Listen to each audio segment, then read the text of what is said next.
Edappadi K. Palaniswami அவர்களுக்கு ஆயிரக்கணக்கான தொண்டர்கள் வழிநெடுகிலும் பூமாலை தூவி உற்சாக வரவேற்பு அளித்தனர்.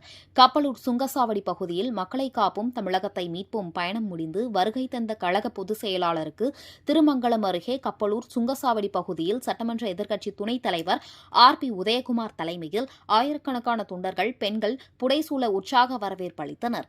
மக்களை காப்போம் தமிழகத்தை மீட்போம் பயணம் 2ஆம் கட்டமாக நடைபெற்று வருகிறது. இன்று விருதுநகர் மாவட்டம் அருப்புக்கோட்டை பகுதியில் மக்கள் வெள்ளத்தில் பிரச்சாரம் பயணத்தை மேற்கொண்ட கழக பொதுச் செயலாளர் எடப்பாடி அருப்புக்கோட்டையில் இருந்து திருமங்கலம் அருகே கப்பலூர் சுங்கசாவடி பகுதிக்கு வருகை தந்தார்.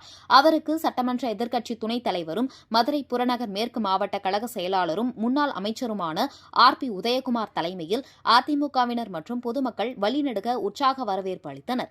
கப்பலூர் மேம்பாலத்தில் தொடங்கி கப்பலூர் சுங்கசாவடி வரை ஆயிரக்கணக்கான களத்தினர் தாரை தப்பட்டையுடன் பூமாலை தூவி கழக பொதுச் செயலாளர் எடப்பாடிக்கு உற்சாக வரவேற்பு அளித்தனர்.